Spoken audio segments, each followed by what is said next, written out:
Oh, hey guys. Today we're going to do a screen replacement for this model here. So the best way to follow my instructions, just follow the cursor in the middle of the screen. So the model for this one here is an HP 14-DQ 2040 CA, so 2040 CA. It's a pretty simple install. It might take a little bit of time because I want to make sure that you guys don't mess anything up. So as for the instructions, just follow my pictures, like picture for picture, which are pretty close up shots so that you guys can't make a mistake. And that's the reason why I kind of do it this way, because if you're watching a video where you're having the pause on and off, they really don't zoom in on what you need to do, or they don't tell you the areas where you need to go to first, which they find it easy for them. And this is what I'll do for you guys, so that you guys don't mess up on the job, and do exactly, if you follow my instructions from beginning till end, you shouldn't have any issues doing this screen replacement for this model. So as you can see here for this model here, this is what it looks like here. So just open up your laptop and leave it exactly the same way as you see it here in the picture. And I would suggest, if you the best thing to do, where I find it easy to start off with your fingernail, because you will need a prying tool later down the road. But for now, the fingernail will be perfectly fine. So if you look at it here, I literally just stuck my fingernail in between it, and then it just pops open. So what you want to do is, if you look at this picture here, start off from the top left hand corner and run your fingernail to the right side of the whole the front plastic screen bezel. And then once you have it, like once you've run it to the right side, as you can see here, this is another picture for me following through from the top left to the middle, to the top middle. And then as you can see here, you just keep running your finger to the right side and then just follow through. So then once you get down to the corner here, continuously run down with your finger again. As you can see here, just use your fingernail, your thumbnail, and just run it right down to the bottom here, right down to the bottom right. And then once you've done both sides, so remember, once you've done the top right to the bottom right, do the top left to the bottom left. Then once you've done that, that's where you need your spudging tool or a pry tool. And as you can see here, I had a little pick, because what you want to do is, when you follow your pick, just start it off from the corner top left here, and then just push it in there about maybe 3 to 4 millimeters in, and you'll start seeing that, because there's a double-sided tape that HP had used. So what your goal, your primary focus to do on the top left and to the bottom left here on both sides of your plastic screen bezel is to open up that glue, or that tape, to break the seal, so that you can easily remove the your plastic bezel. So do the same thing as what you do here. Just run your pry tool or your spudging tool, from the top left hand corner here, and just run it down, all the way down to the bottom left, right to this point here, and then you could stop there. And at the same time here, and then you do the same thing on the right side. So if you look at it here, this is the top right hand corner. I literally just used my fingernail, and I kind of just ran it through the corner, or you can use a spudging tool or your pry tool and do the same thing.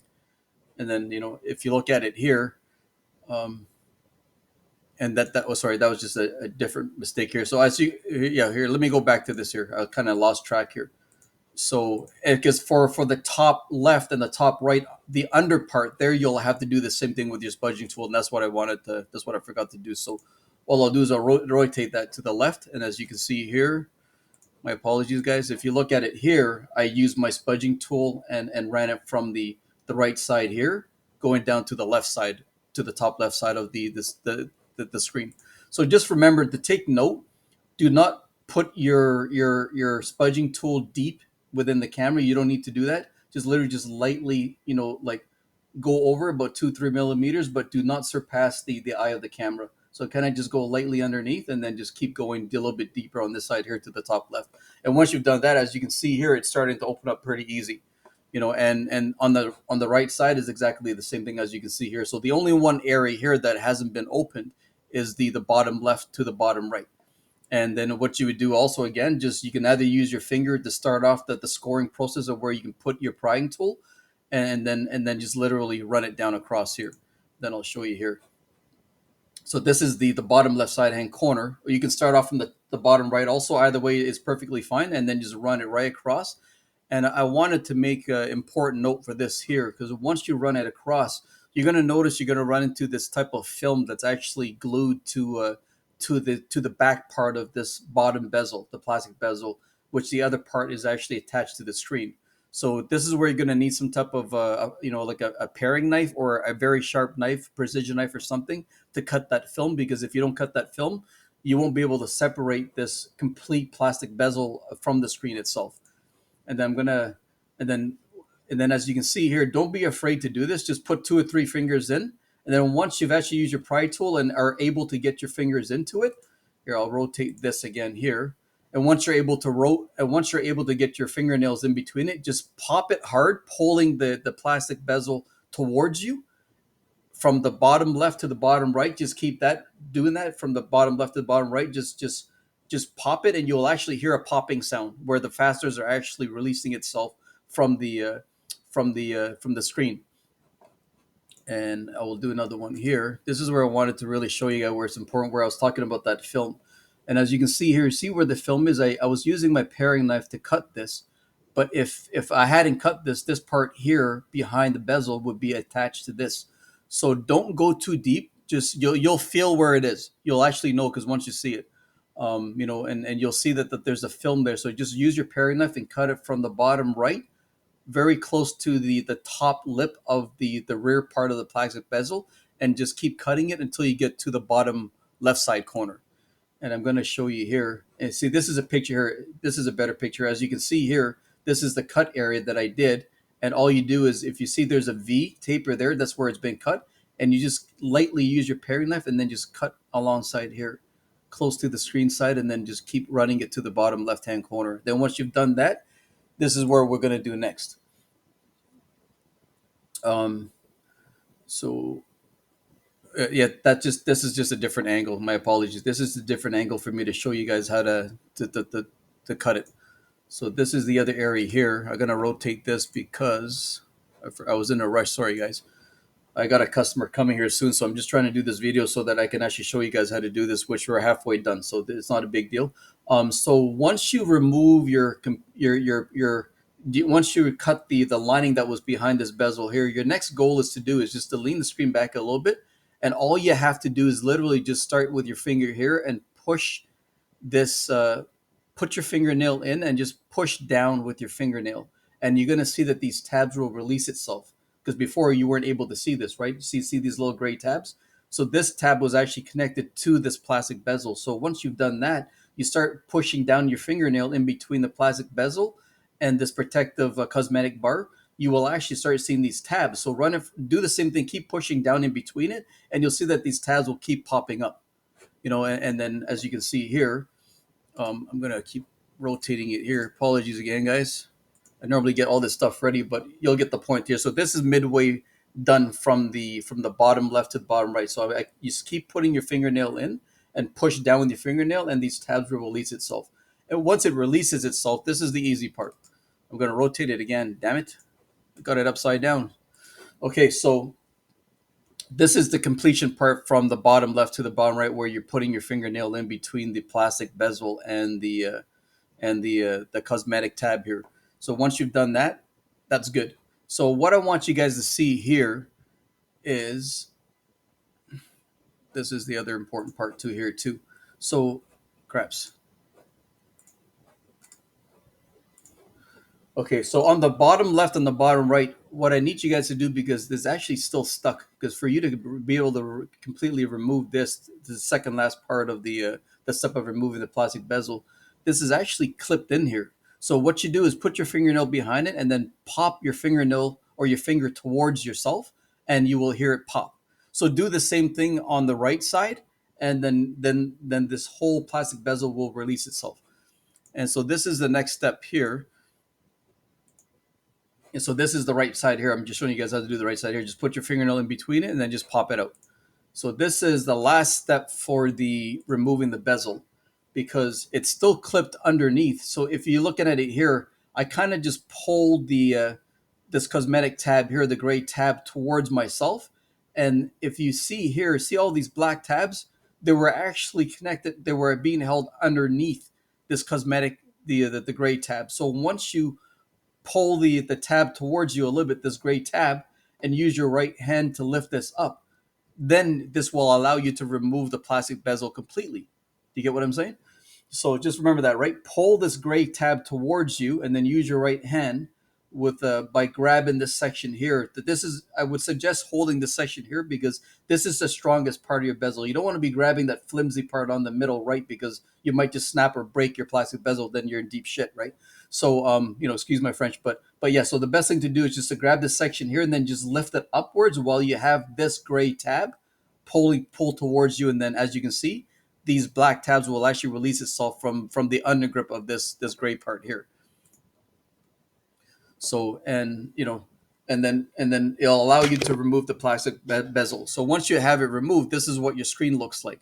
So these are the other important things here. This is when you want to might maybe grab a sharp paring knife with a fine tip, and or maybe a needle.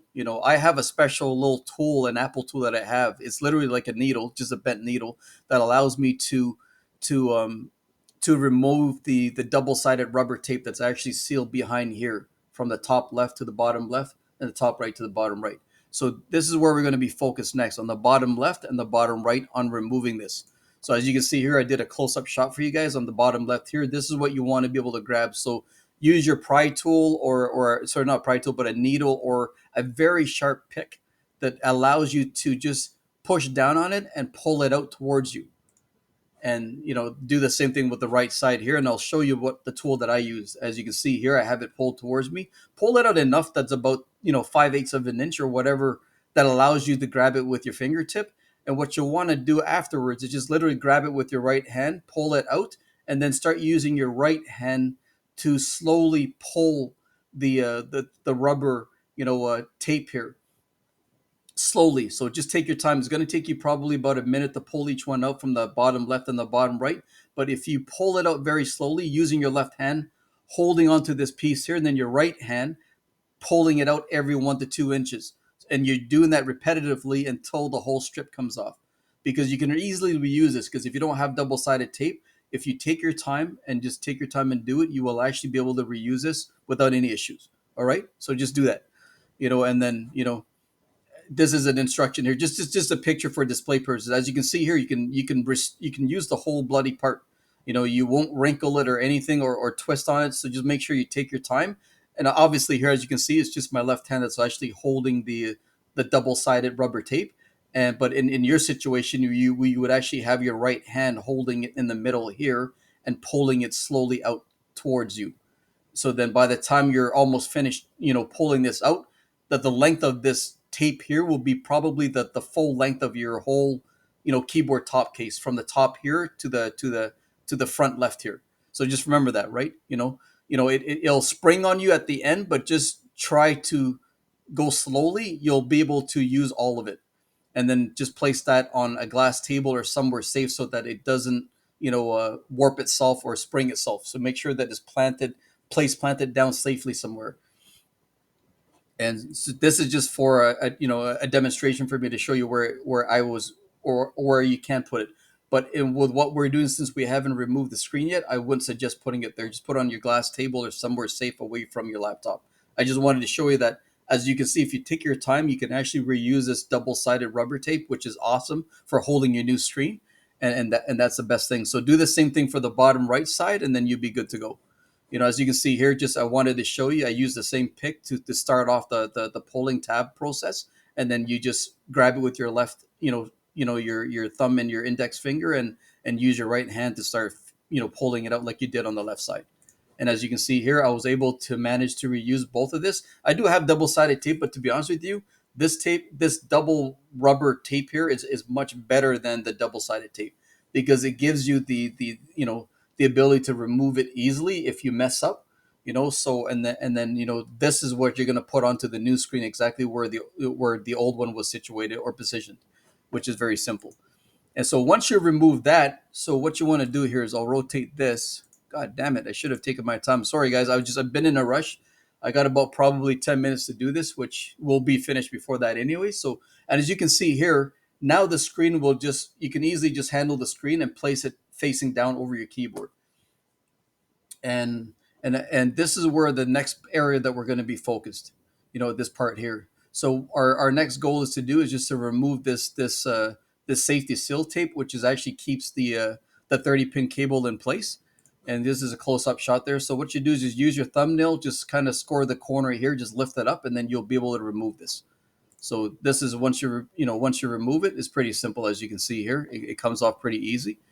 And then underneath that, this is the security tape that is used to keep the 30 pin cable, in place. So the same thing again, use your thumbnail or your fingernail and just start off one of these corners at the corner here on the left side or the right side, and just lift it up with your fingernail until you can actually get a grip on it, and then just peel it slowly. Just peel it slowly. And then, because this one here, I just wanted to make note, because a lot of laptops that are built, um, here, I'll show you here. So once you have the tape peeled off, what you want to do is in one straight motion going towards the rear bezel of the screen.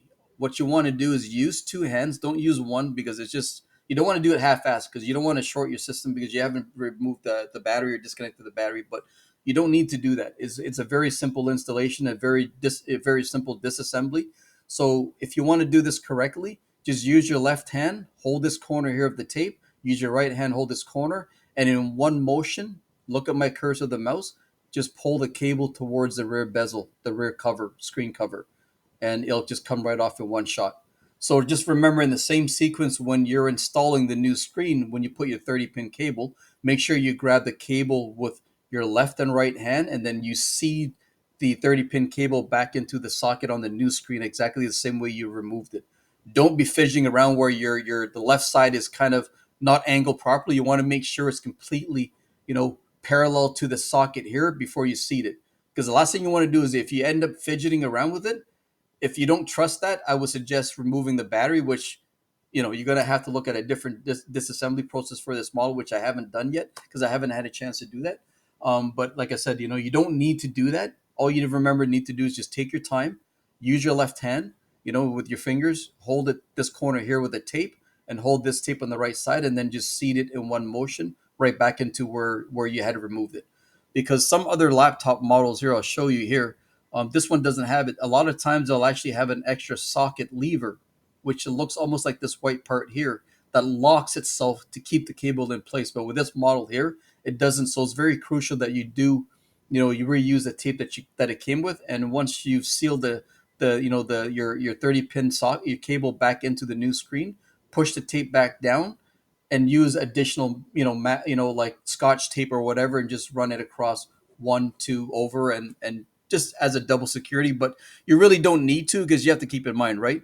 You still have the original, the security tape that's sitting above the clear tape too, so you don't have to worry about that so much. So as you can see here, that the cable's been removed, since my customer didn't know what screen he had or he needed. Because for this type here, for this model, it comes with either a 1366 by 768 resolution, which is 30 pin, or a 1920 by 1080 resolution. So when I did a part search for this one here, it ended up, which is right here. I'll show you guys in a couple seconds. It's L44012-J91. It's upside down. When I pulled up the model number for this through a laptop screen, it ended up telling me that he needed it a 1920 by 1080 resolution. So when you're ordering the screens, make sure that you use your part number. If your part number is different from this, chances are you probably have the 1366 by 768 resolution for the same model, because they do use two different screens. He has the higher resolution screen for the same model. So like I said, it's all, don't, I wouldn't pre-order the screen, because you can't make that assumption that you have the 1920 or vice versa, that's 1366. So the best way to 100%, identify what you need, because you can't just use a 1920 on a 1366 resolution screen, because you will get, like blurriness and not a clear resolution. So remember that, guys. These screens are very part number specific. So do match the part number. So if you don't have the L44012-J91, chances are you probably have the 1366 resolution that you really need for your laptop. But like I said, again, go to laptopscreen.com and punch in that number, the part number here, and then it will actually tell you what you need. Okay. So what I did with my situation here, because he didn't know what he needed to safely protect this from shorting or anything touching any pieces of metal, I literally just folded the tape over the 30 pin, connector, and just left it as is. if you want to be more careful, you can just use some scotch tape and just tape this towards the backing. But that would be good enough. I mean, you guys ain't gonna have people touching it and stuff like that. I know I don't, because I don't have young kids, so I don't have to worry about that. So it just, if you haven't ordered your screen, you're in the same situation as me. Just do that. Just fold the tape right over the 30-pin socket, and it'll be perfectly protected. Okay. So and as you can see here, I just wanted to show you guys, this is that, that extra, the tape that they use to cover the clear tape. I kind of just, pasted that over the rear cover there. And this is the part number here again. So this is the last part of it. I mean, like I said, if you guys have a 1920 by 1080 resolution, this would be the part number that you have. And they will give you an option to buy either the gloss finish or the matte finish, which the gloss leaves a reflection, the matte doesn't. I always order the matte for my clients because I hate the reflection on the screens. Because every time you buy a brand new bloody laptop, they always freaking give you the glossy screens, which a lot of people can't stand because they didn't realize that you can actually get one with the matte. But the companies, HP, they always install the glossy finish over on your laptop. And my customers always prefer the matte, so I order the matte even without even giving them the option, because they'll find that it's a lot better anyways because there's no reflection on the screen. So I hope that this disassembly helps you guys out. If you have any questions, anyways, just put it in the comments below, and subscribe. For more videos to come. And like I said, if you have any questions, just put them in the comments. Please like and subscribe, and have a good day, guys. Cheers.